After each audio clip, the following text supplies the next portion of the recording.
One of the most important things to the work that sits behind the sacred plants is intention.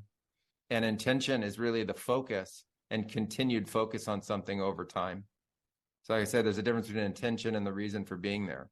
Intention is your continued focus on something over time.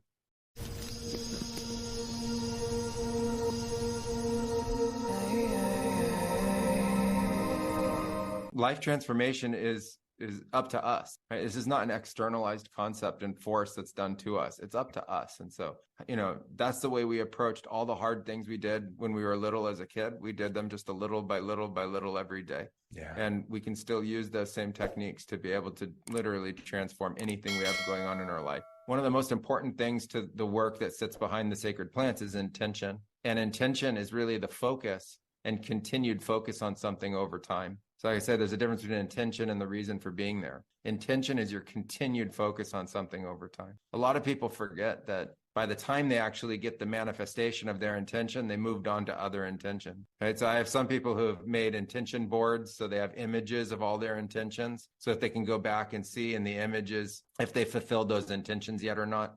Some people create lists. They just do better with words and lists and stuff like that. And it's important that you understand that your intention is guiding what you're creating in your life. And so there's these incremental steps of affirming your intention, staying connected with your intention is what keeps you focused on that development and the manifestation of it over time. Two things on this is one, how has it been for you seeing that shift take place? And secondly, what do you think the reason might be for that shift having happened? Well, when I started, I didn't think any of this would happen. Honestly, I just went into the forest. I went really as far away as you could go from being connected to Western society. I was living on a small river with only 8 families living out there past the last group of natives, and it was just uninhabited forest beyond it. So, I had no idea that any of this would happen. It was part of the calling that I followed to go out there. And I thought it was, very difficult to how to relate to those experiences back to the Western world anyway. Since then, what ultimately happened was that the Western world sort of woke up to the fact that there are these other kinds of experiences, consciousness enhancing experiences, natural medicines that provide an unbelievable benefit to humanity and each other.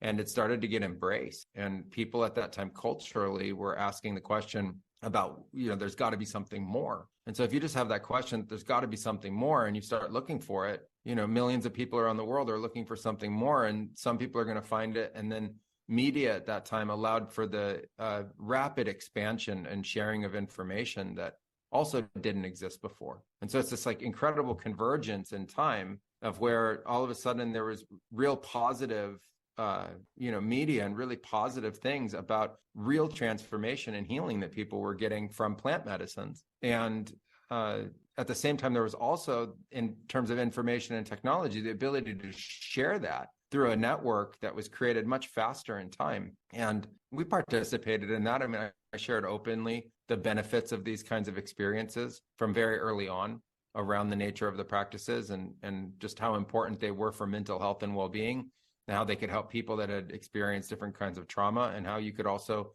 find core direction in your life and tremendous expansion for awareness and consciousness. And so I think there were a lot of us who were sharing at that time the positive information of this, and that ripple effect just went really, really fast throughout the world.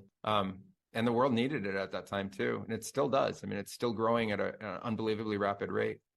At first, I was really concerned that, it would be treated as some kind of drug culture, because for us, it was sacred medicine, and sacred medicine doesn't fit within the Western drug culture. It simply doesn't.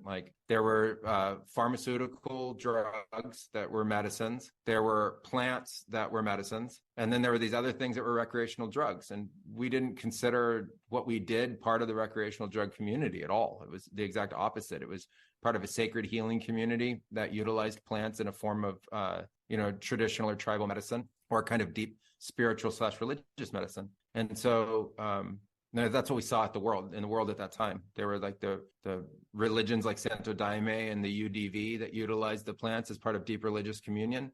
And they also experienced healing through those experiences. And then there were groups like ours that were connected to ancestral tribal lineages that saw this as plant medicines that were part of the deep spiritual communion, also of those tribal lineages. And so my concern was that that wouldn't be respected, and it would just somehow be debased into people using this simply for the purpose of substance. And luckily and incredibly, miraculously, that's not what happened. So the fear and the concern wasn't actually founded. What really happened was that people embraced this as a form of traditional medicine. They embraced the culture that sat behind it. In general, they embraced the safety measures that are necessary to be able to do this in a purposeful way. And obviously not everybody, but most of the publication out there speaks about the importance of safety and what's necessary in terms of safety guidelines to be able to do this in a way that's positive. And so I think the most incredible thing was that that aspect of the culture, the safety aspect of the culture,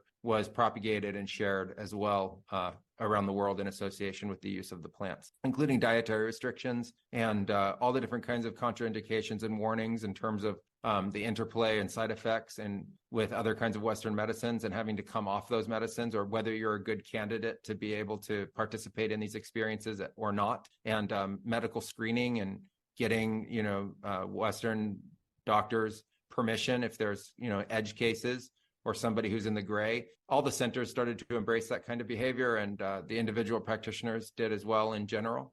And I think that, seeing that is just really something that's actually really important to show that there is a safe, responsible, professional use of this. It's not in the Western drug culture. It can ultimately be embraced by the Western medical systems as another form of medicine for them. And it can also exist as a form of plant medicine and tribal medicine as well within the world, that there's room for all of it. And it's just been a tremendous honor to get to be a part of that and to, have the experiences and get to continue to share them with others.